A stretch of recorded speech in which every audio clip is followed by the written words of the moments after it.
Le 18 novembre 1991, à 18h30 précise, Véronique André quitte la rédaction de l'hebdomadaire La Semaine Rouennaise, rue de la République, à Rouen. Elle porte un manteau beige et un sac en cuir contenant son carnet de notes, un appareil photo argentique et plusieurs dossiers en cours. Selon le réceptionniste, elle marche d'un pas normal, sans nervosité apparente. Elle ne reviendra jamais, ni morte, ni vivante. L'enquête de police ouverte le 20 novembre conclut en quelques semaines à un départ volontaire. Aucune trace de violence, aucun témoin direct, aucune piste matérielle. Le dossier est classé en février 1992. La famille conteste cette version, mais elle n'obtient pas de réouverture. Pendant 23 ans, l'affaire reste figée dans les archives départementales, sans évolution, sans écho médiatique. Un oubli administratif parmi tant d'autres. Le 6 mars 2014, un archiviste municipal trie des cartons dans un ancien local technique désaffecté, rue Jeanne d'Arc. Derrière un faux panneau en bois disloqué par l'humidité, il découvre un microfilm dans une enveloppe Kraft marquée d'une date manuscrite. 18 novembre 1991. Le contenu de ce film change tout. Il prouve que Véronique André était suivie avant sa disparition et que quelqu'un savait. Avant de continuer, dites-nous en commentaire, d'où regardez-vous cette vidéo en ce moment et quelle heure est-il chez vous? Cela nous aide énormément à comprendre qui nous écoute et à vous proposer des histoires encore plus adaptées. Si cette affaire vous intrigue, abonnez-vous à la chaîne et activez la cloche pour ne manquer aucune enquête. Et si vous pensez que cette histoire mérite d'être connue, laissez un like. Maintenant, revenons à l'histoire de Véronique André. Véronique André a 32 ans en novembre 1991. Elle travaille depuis 6 ans comme journaliste d'investigation pour La Semaine Rouennaise, un hebdomadaire local implanté dans le centre de Rouen. Elle couvre des sujets variés, conflits municipaux, affaires immobilières douteuses, licenciements économiques. Elle n'est pas célèbre, mais elle est rigoureuse.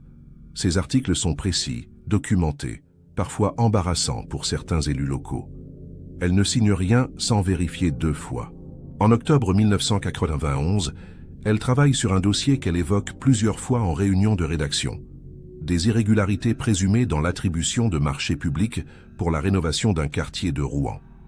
Elle ne donne pas de détails, mais elle dit à son rédacteur en chef qu'elle tient quelque chose de solide. Elle prévoit un article pour début décembre. Le dossier n'est pas bouclé.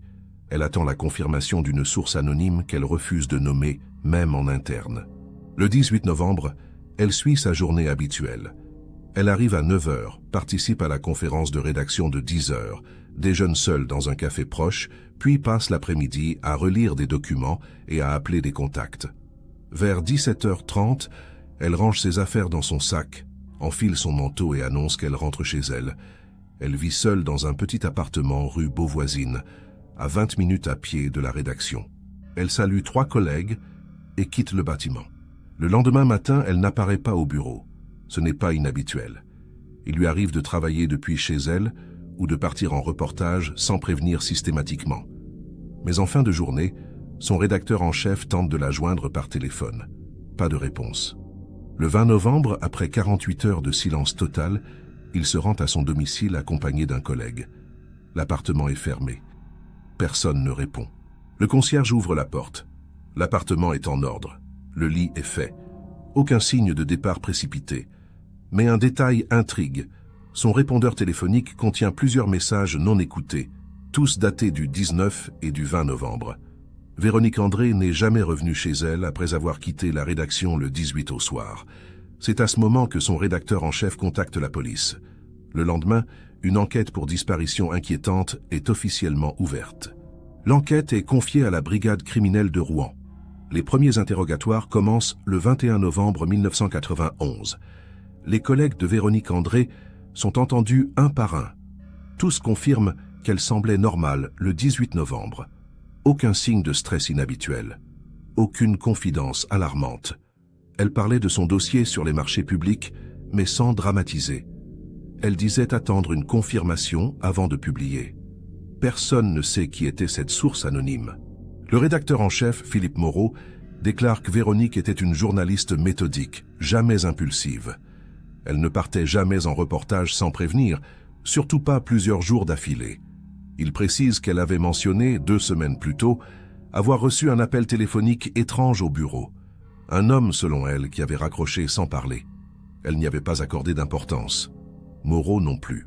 Les enquêteurs interrogent également la famille. Les parents de Véronique, Michel et Catherine André vivent à Évreux, à 1 heure de Rouen. Ils n'ont pas eu de nouvelles depuis 1 semaine, ce qui n'est pas anormal selon eux. Véronique appelait 1 fois par semaine, généralement le dimanche. Elle n'avait évoqué aucun problème personnel, aucune menace, aucune intention de partir. Elle semblait concentrée sur son travail. Elle parlait de son article à venir avec enthousiasme. Les policiers examinent l'appartement rue Beauvoisine. Tout est en ordre. Pas de lettres, pas de message d'adieu. Ses vêtements sont dans l'armoire, son passeport dans un tiroir. Son compte bancaire n'a enregistré aucune opération depuis le 17 novembre, date à laquelle elle a retiré 200 francs à un distributeur. Son appareil photo argentique, qu'elle avait emporté le 18, a disparu avec elle. Aucun indice matériel ne permet de conclure à un acte criminel. Le 25 novembre, les enquêteurs orientent leurs recherches vers une disparition volontaire. Plusieurs éléments les poussent dans cette direction. Véronique André était célibataire, sans enfant, sans dette connue. Elle avait déjà changé de ville 2 fois dans sa carrière. Selon un collègue, elle avait mentionné quelques mois plus tôt qu'elle s'ennuyait parfois à Rouen. Ce témoignage, peu précis, suffit à installer un doute dans l'esprit des enquêteurs. Les recherches se poursuivent de manière routinière. Des avis de recherche sont diffusés dans la presse locale et nationale. Des vérifications sont effectuées dans les gares, les hôtels, les hôpitaux. Rien. Aucune trace bancaire, aucune utilisation de carte d'identité. Véronique André semble avoir disparu sans laisser d'empreinte administrative. Les semaines passent, l'enquête ralentit. En janvier 1992, faute de pistes exploitables, le dossier est progressivement délaissé. Le 14 février 1992, le procureur classe l'affaire. La conclusion officielle est simple, disparition volontaire probable, en l'absence d'éléments matériels indiquant une infraction pénale. Les parents contestent cette décision. Ils déposent un recours, mais il est rejeté en avril. Leur fille n'était pas suicidaire, elle ne fuyait rien, elle aimait son métier, mais leurs arguments ne pèsent pas face à l'absence totale d'indices criminels. Le dossier est rangé dans les archives départementales. Pendant les mois suivants, les parents de Véronique continuent à chercher. Ils contactent des associations d'aide aux familles de disparus. Ils font imprimer des affiches, ils interrogent les amis, les voisins, les anciens collègues. Rien. Personne n'a vu Véronique après 18h30, le 18 novembre 1991. Elle est sortie de la rédaction, elle a marché vers la rue de la République et elle s'est volatilisée. Aucun témoin ne l'a aperçue dans les rues adjacentes, aucun commerce ne se souvient d'elle. En 1993, les parents font appel à un détective privé. Il relit le dossier, interroge quelques témoins, mais n'apporte aucun élément nouveau. Il confirme simplement que l'enquête initiale a été menée correctement dans les limites des indices disponibles. Il suggère que Véronique a peut-être quitté Rouen volontairement, pour des raisons personnelles inconnues. Les parents refusent cette hypothèse, mais ils n'ont aucun moyen de la contredire. L'affaire sombre progressivement dans l'oubli médiatique et administratif. Les années suivantes, l'affaire Véronique André ne refait surface qu'épisodiquement. En 1995, un article commémoratif paraît dans La Semaine rouennaise à l'occasion du 4e anniversaire de la disparition. L'article rappelle les faits, mentionne l'absence de pistes et lance un nouvel appel à témoins. Personne ne se manifeste.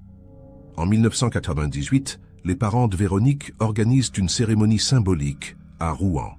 Une 50aine de personnes y participent, principalement des anciens collègues et des proches, mais aucune information nouvelle n'émerge. Le dossier sur les marchés publics que Véronique préparait n'a jamais été publié.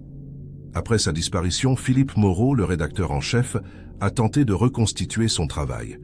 Il a retrouvé quelques notes manuscrites dans un tiroir de son bureau, mais elles étaient fragmentaires, illisibles par endroits. Il a essayé de contacter les sources potentielles mentionnées dans ses carnets, mais personne ne connaissait Véronique ou ne voulait parler. Le dossier a été abandonné. Personne n'a jamais su ce qu'elle avait découvert. En 2001, un coup de téléphone anonyme parvient à la gendarmerie de Rouen. Une voix masculine affirme avoir vu Véronique André vivante, quelques mois après sa disparition, dans une gare du sud de la France. L'appel est enregistré, analysé, mais il est jugé peu crédible. L'homme refuse de donner son identité, ses propos sont vagues, il raccroche brusquement. Les enquêteurs estiment qu'il s'agit soit d'une confusion, soit d'un canular. Aucune vérification n'est effectuée. Les parents de Véronique vieillissent. Michel André prend sa retraite en 2003. Catherine développe des problèmes de santé. Ils n'abandonnent pas, mais leur recherche devient moins active. Ils continuent à célébrer l'anniversaire de la disparition chaque 18 novembre, seuls ou accompagnés de quelques proches. Ils espèrent toujours une réponse, même tardive. Ils refusent de la déclarer morte. Tant qu'il n'y a pas de corps, ils considèrent qu'elle peut revenir.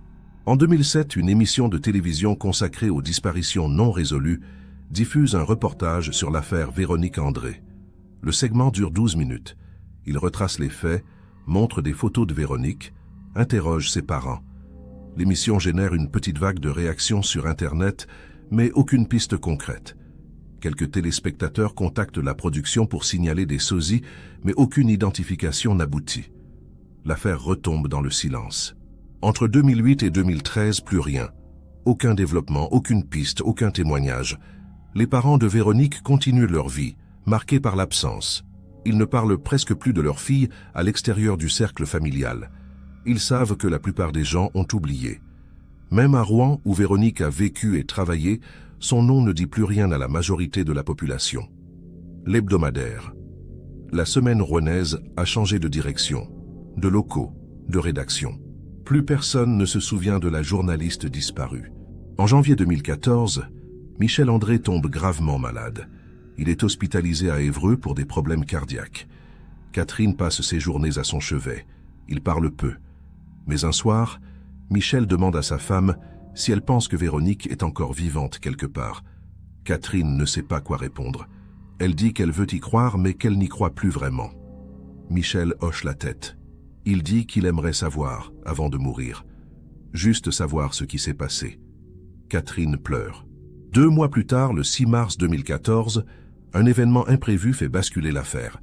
Un archiviste municipal nommé Julien Marchand, employé par la mairie de Rouen, est chargé de trier et numériser les archives administratives entreposées dans un ancien local technique désaffecté, rue Jeanne d'Arc. Le bâtiment, inutilisé depuis plusieurs années, doit être rénové. Des milliers de cartons y sont empilés, contenant des registres, des dossiers, des documents divers datant des années 1970 à 2000. Julien Marchand doit faire le tri entre ce qui doit être conservé et ce qui peut être détruit. Le 6 mars, en fin d'après-midi, Julien Marchand déplace un vieux meuble en bois pour accéder à des cartons coincés derrière. Le meuble est en mauvais état, rongé par l'humidité. En le tirant, un panneau latéral se décolle et tombe. Derrière ce faux panneau, Julien découvre une cavité étroite dans laquelle se trouve une enveloppe Kraft jaunie, pliée en 2. Il la ramasse. L'enveloppe porte une inscription manuscrite au stylo noir. 18 novembre 1991. Rien d'autre. Julien l'ouvre. À l'intérieur, il trouve un microfilm. Julien Marchand ne comprend pas immédiatement ce qu'il tient entre les mains. Il sait que les microfilms étaient utilisés dans les années 1980 et 1990 pour archiver des documents administratifs ou des articles de presse. Mais cette enveloppe, dissimulée derrière un panneau, ne correspond à aucun système d'archivage officiel. Elle semble avoir été cachée volontairement. La date manuscrite intrigue Julien. Il décide de signaler sa découverte à sa supérieure hiérarchique, Véronique Lambert, responsable des archives municipales. Véronique Lambert examine l'enveloppe et le microfilm. Elle partage l'inquiétude de Julien. Ce type d'objet ne devrait pas se trouver dans un local technique municipal. Elle décide de faire visionner le microfilm pour en connaître le contenu. Le lendemain, le 7 mars 2014, un appareil de lecture de microfilm est installé dans une salle des archives. Véronique Lambert, Julien Marchand et un technicien s'installent pour visionner le film. Ce qu'ils découvrent les glace. Le microfilm contient une série de photographies prises en extérieur dans des rues de Rouen. Les images sont en noir et blanc, de qualité moyenne, prises avec un appareil argentique muni d'un téléobjectif. On y voit une femme seule, photographiée de loin, dans différentes situations, marchant sur un trottoir, entrant dans un café, sortant d'un bâtiment, attendant à un feu rouge. La femme porte un manteau beige. Elle a les cheveux courts. Elle tient un sac en cuir à l'épaule. Les clichés sont datés. 15, 16, 17 et 18 novembre 1991. Véronique Lambert comprend immédiatement. Elle se souvient vaguement de l'affaire de la journaliste disparue en 1991. Elle demande à Julien de chercher des articles de presse sur Internet. En quelques minutes, il trouve des photos de Véronique André publiées à l'époque de sa disparition. La ressemblance est frappante. La femme sur le microfilm est bien Véronique André. Elle a été photographiée à son insu plusieurs jours d'affilée dans les rues de Rouen. Quelqu'un la suivait. Quelqu'un la surveillait. Véronique Lambert contacte immédiatement la police. Le 7 mars, en fin d'après-midi, 2 enquêteurs de la brigade criminelle de Rouen se présentent aux archives municipales.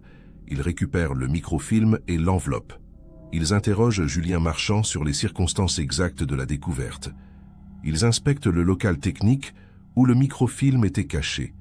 Ils photographient le meuble, le faux panneau, la cavité. Tout est consigné dans un procès verbal. Le microfilm est placé sous scellé. Le 10 mars 2014, le parquet de Rouen ordonne la réouverture du dossier Véronique André. L'affaire est confiée à un juge d'instruction, Alain Moreau, spécialisé dans les crimes non résolus. Les premières analyses du microfilm confirment ce que Véronique Lambert avait compris. Véronique André était suivie avant sa disparition. Les photographies montrent une surveillance organisée, méthodique. Quelqu'un voulait connaître ses déplacements, ses habitudes. Cette découverte contredit frontalement la thèse de la disparition volontaire retenue en 1992. Le juge Moreau ordonne une série d'expertises. Le microfilm est analysé par un laboratoire spécialisé.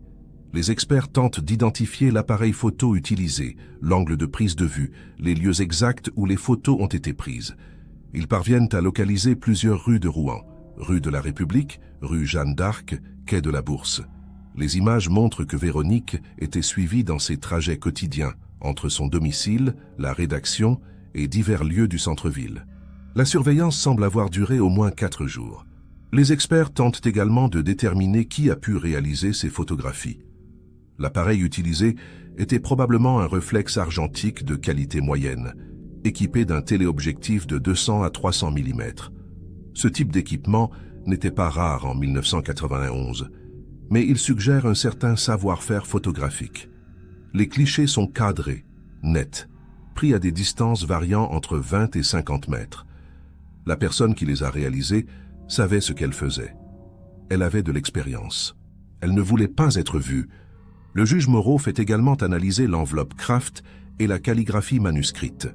L'écriture de la date, 18 novembre 1991, est tracée au stylo à bille noire.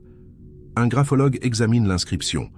Il conclut que l'écriture est celle d'un homme, probablement droitier, âgé de 30 à 50 ans en 1991. L'écriture est ferme, régulière, sans tremblement. Elle ne trahit ni stress ni précipitation.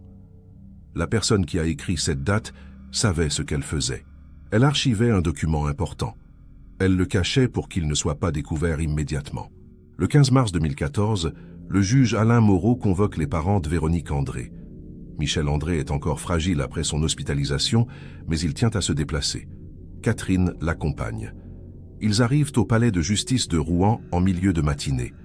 Le juge leur explique la découverte du microfilm, leur montre quelques photographies. Catherine reconnaît immédiatement sa fille. Elle pleure. Michel reste silencieux, les yeux fixés sur les images. Il dit seulement « On le savait. On savait qu'elle n'était pas partie. » Le juge Moreau leur pose des questions sur le dossier que Véronique préparait en novembre 1991. Les parents ne savent presque rien. Véronique parlait peu de son travail avec eux. Elle avait mentionné une enquête sur des marchés publics, mais sans donner de détails. Elle disait qu'elle ne pouvait rien révéler avant publication. Elle semblait confiante, mais prudente. Elle n'avait jamais évoqué de menaces directes. Elle n'avait jamais dit qu'elle se sentait suivie. Les parents n'ont aucun nom à donner, aucune piste à suggérer. Le juge ordonne l'exhumation des archives de Pékin la semaine rouennaise. L'hebdomadaire a fermé en 2008, mais ses archives ont été transférées aux archives départementales de Seine-Maritime. Le 18 mars, une équipe d'enquêteurs se rend sur place. Il recherche tous les documents liés au travail de Véronique André entre octobre et novembre 1991. Il trouve quelques carnets de notes, des brouillons d'articles, des coupures de presse à noter. Mais rien de structuré. Rien qui permette de reconstituer le dossier sur lequel elle travaillait. Les enquêteurs interrogent à nouveau Philippe Moreau, l'ancien rédacteur en chef de Baka, la semaine rouennaise. Il a 68 ans en 2014. Il vit retraité dans un village près de Rouen. Il se souvient parfaitement de Véronique André. Il confirme qu'elle travaillait sur un dossier sensible en novembre 1991, mais il n'a jamais su exactement ce qu'elle avait découvert. Elle lui avait dit qu'elle attendait une confirmation avant de publier. Elle devait lui remettre son article début décembre. Il ne l'a jamais reçu. Philippe Moreau évoque également un détail qu'il avait mentionné en 1991, mais qui n'avait pas été jugé important par les enquêteurs de l'époque. Quelques jours avant la disparition de Véronique, un homme s'était présenté à la rédaction en demandant à la voir. Le réceptionniste lui avait dit que Véronique était absente. L'homme était reparti sans laisser de message, sans donner son nom. Le réceptionniste l'avait décrit comme un homme d'une quarantaine d'années, bien habillé, calme. Véronique n'avait jamais su qu'on l'avait cherché. Le réceptionniste n'y avait plus pensé jusqu'à l'enquête de 1991. Le juge Moreau demande si le réceptionniste est toujours vivant. Philippe Moreau répond que oui. Il s'appelle Serge Lefebvre, il a 75 ans, il vit dans une maison de retraite à Rouen. Les enquêteurs se rendent sur place le 20 mars 2014. Serge Lefebvre se souvient vaguement de l'homme qui était venu chercher Véronique. Il dit qu'il portait un costume sombre, qu'il avait les cheveux courts, qu'il parlait poliment. Mais il ne peut pas donner plus de détails. 23 ans ont passé. Sa mémoire est floue. Le juge ordonne également une analyse des dossiers municipaux concernant les marchés publics attribués à Rouen entre 1989 et 1992. Plusieurs enquêteurs épluchent les registres, les contrats, les délibérations du conseil municipal. Ils recherchent des irrégularités, des attributions suspectes, des montants anormaux. Ils trouvent plusieurs dossiers problématiques, notamment concernant la rénovation d'un quartier nord de Rouen. Certains marchés ont été attribués sans appel d'offres transparent. Des entreprises ont été favorisées sans justification claire. Mais rien de criminel, rien qui justifie une disparition. Les enquêteurs interrogent les élus municipaux en fonction entre 1989 et 1992. La plupart sont retraités ou décédés. Ceux qui acceptent de répondre nient toute irrégularité. Ils affirment que les procédures de l'époque étaient différentes, moins strictes qu'aujourd'hui. Ils reconnaissent que certains marchés ont pu être attribués de manière opaque, mais ils refusent d'admettre toute intention frauduleuse. Ils n'ont aucun souvenir de Véronique André. Ils n'ont jamais entendu parler d'une enquête journalistique en 1991. Ils semblent sincères ou très prudents. Le 25 mars 2014, le juge Moreau reçoit le rapport d'expertise complet sur le microfilm. Les conclusions sont précises. Les photographies ont été prises entre le 15 et le 18 novembre 1991 dans plusieurs rues du centre de Rouen. Elles montrent Véronique André seule, suivie à distance par un individu équipé d'un appareil photo professionnel. Les clichés ne permettent pas d'identifier le photographe, mais ils prouvent une surveillance organisée. Le microfilm a été développé dans un laboratoire photographique professionnel, probablement à Rouen ou dans les environs. Mais aucun laboratoire ne conserve de registre aussi ancien. Le 1er avril 2014, le juge Moreau organise une conférence de presse. Il annonce officiellement la réouverture de l'affaire Véronique André et la découverte du microfilm. Il précise que l'enquête de 1991 doit être réexaminée à la lumière de ces nouveaux éléments. Il lance un appel à témoin national. Il demande à toute personne ayant des informations sur la disparition de Véronique André de se manifester. Les médias relaient largement l'information. L'affaire fait la une des journaux locaux et nationaux pendant plusieurs jours. Les jours suivants, plusieurs témoignages parviennent à la brigade criminelle. La plupart sont inutilisables. Confusion, fausses pistes, affabulation. Mais un témoignage retient l'attention des enquêteurs. Une femme nommée Nathalie Girard, âgée de 52 ans en 2014, contacte la police le 3 avril.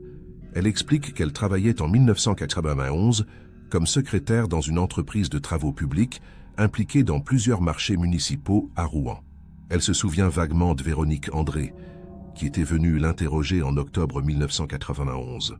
Nathalie Girard est convoquée au commissariat le 5 avril. Elle raconte que Véronique André lui avait téléphoné en octobre 1991 pour lui poser des questions sur l'attribution de certains marchés publics. Nathalie travaillait dans l'entreprise Rousseau Travaux, spécialisée dans la rénovation de bâtiments municipaux.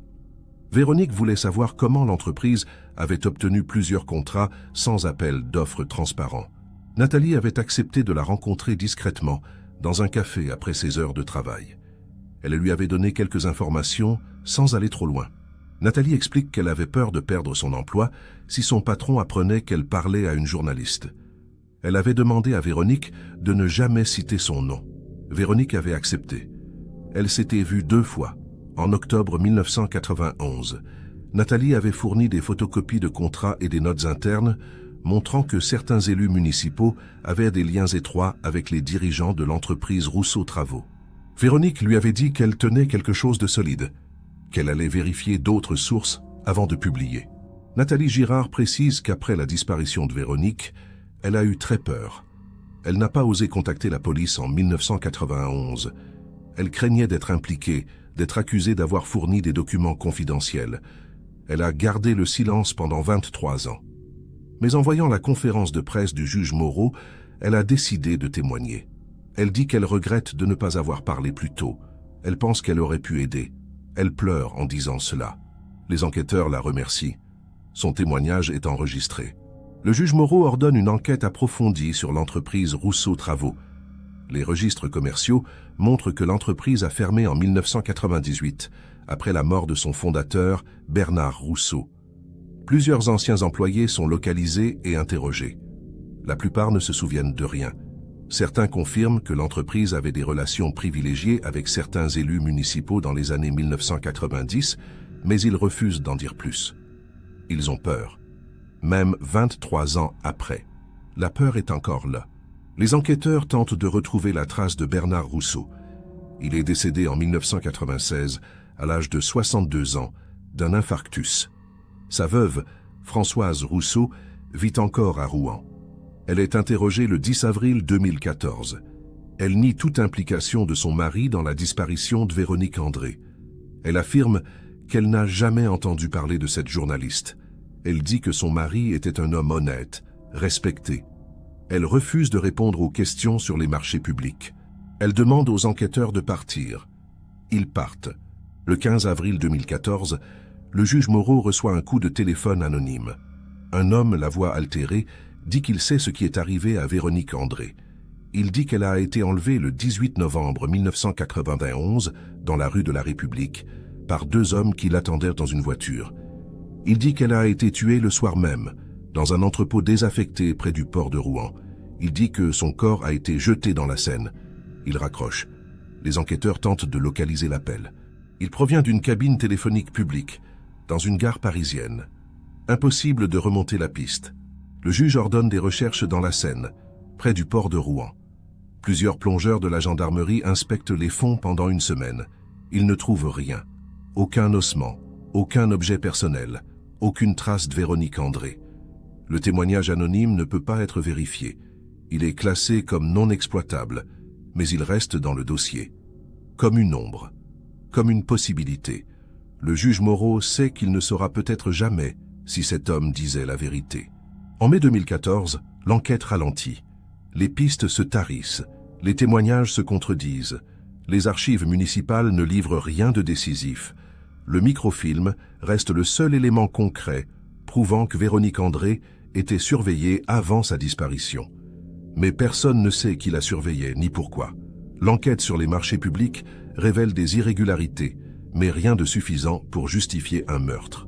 Les liens entre l'entreprise Rousseau Travaux et certains élus sont troublants, mais ils ne prouvent rien. Le dossier reste ouvert, mais il n'avance plus.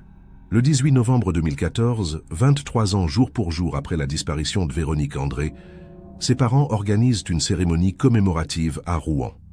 Une 50aine de personnes y participent. Le juge Alain Moreau est présent. Il prend la parole. Il dit que l'enquête continue, qu'elle ne sera jamais classée tant qu'il sera en fonction.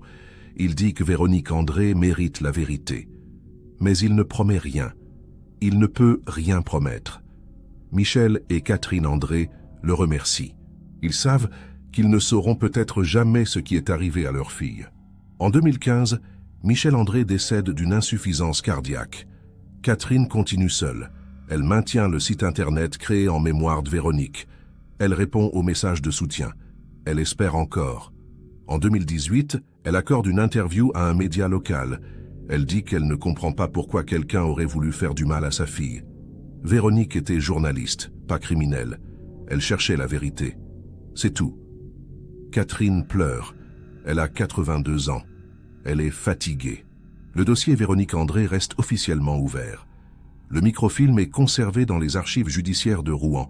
Il constitue la seule preuve matérielle que quelqu'un voulait surveiller Véronique André avant sa disparition. Mais il ne dit pas qui. Il ne dit pas pourquoi. Il ne dit pas ce qui s'est passé après 18h30, le 18 novembre 1991. Il reste un fragment de vérité dans un océan de silence. Et ce silence, 23 ans après, pèse encore sur Rouen comme une chape de plomb. Si vous avez des informations sur cette affaire ou sur des cas similaires, n'hésitez pas à les partager en commentaire ou à contacter les autorités compétentes. Chaque détail peut compter. Abonnez-vous pour ne manquer aucune de nos enquêtes sur les mystères non résolus. Likez si cette histoire vous a marqué. Et surtout, n'oubliez jamais, derrière chaque disparition, il y a une famille qui attend encore des réponses.